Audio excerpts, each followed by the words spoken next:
મહિલા મંડળ છે અને આ બેનું તો કે આજે અહીંયા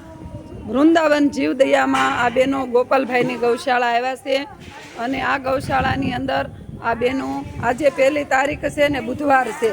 તો આ બધાય બાપા સીતારામ મહિલા મંડળના બેનો છે કે બેનો રાતની ધૂન પણ મોટી કરે છે, દિવસની ધૂન કરે છે અને જે સમય બસે તો એ આવી ગૌશાળાની અંદર બપોર વસાળે 3 કલાક આ બેનો આવી કિંમતી સમય આપીને ગાય માતાની સેવામાં ભાગીદાર બને છે, ગાય માતાના સેવામાં નિમિત્ત બને છે અને આવી સેવા કરે છે. એમ જો આ બેનો સોમાહુ છે તો ગાય માતાને ઘણી કિસકાણ થતી હતી, ખાડા હતા, તો આ બેનોએ આવી માટી લાવીને અને ગાય માતાને ગૌશાળાની અંદર પાથરી અને કેટલું મસ્તીનું ગાય માતાને બેસવાનું પથારી કરી છે, એકદમ લેવલ કરીને અને આ બેનોએ મસ્તીનું કામ કરે છે. આ બાપા સીતારામ મહિલા મંડળ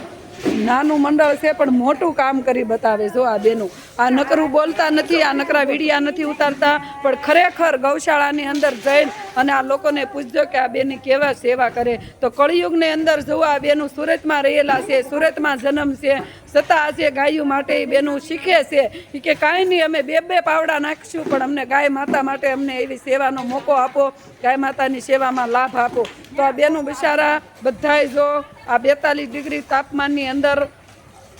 કામ કરતા હતા ને અત્યારે ચોમાસું છે અને અત્યારે વરસાદનું આયોજન છે તો ચાલુ વરસાદમાં કામ કરે છે.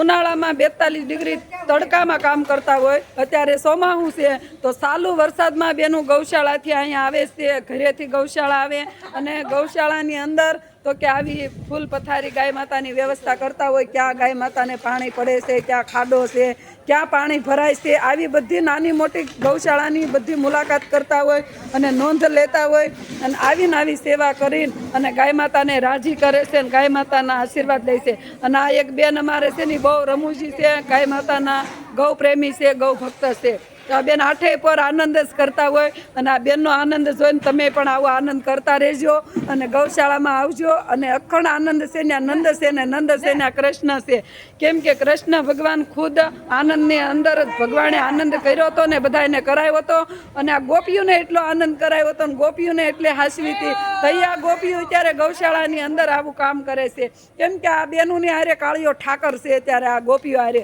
તઈ આવો વિચાર આવે, તઈ આવું કામ કરી શકે અને તઈ આવું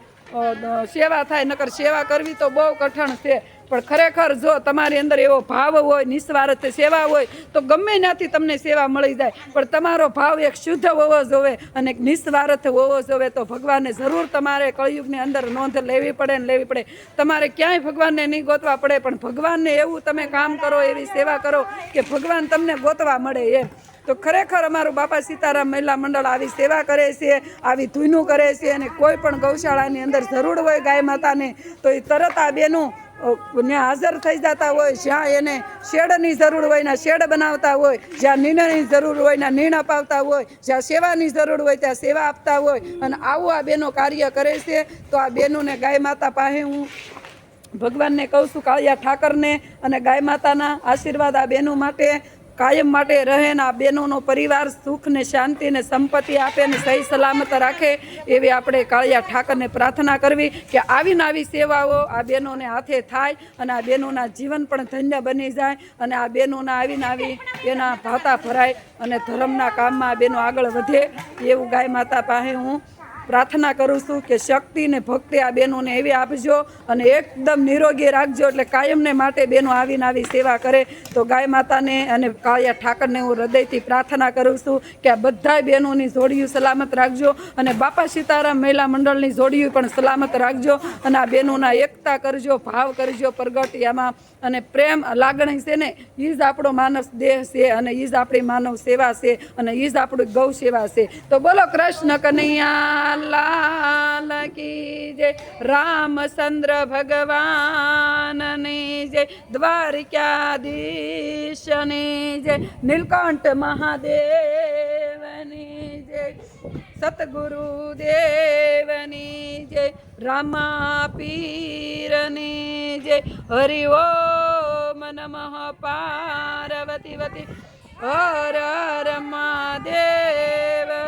સીતારામ રામ જય જય સીતારામ, ગૌ માતા જય શ્રી કૃષ્ણ. જય હો બાપા સીતારામ મહિલા મંડળ વાળાનો જય હો જય હો.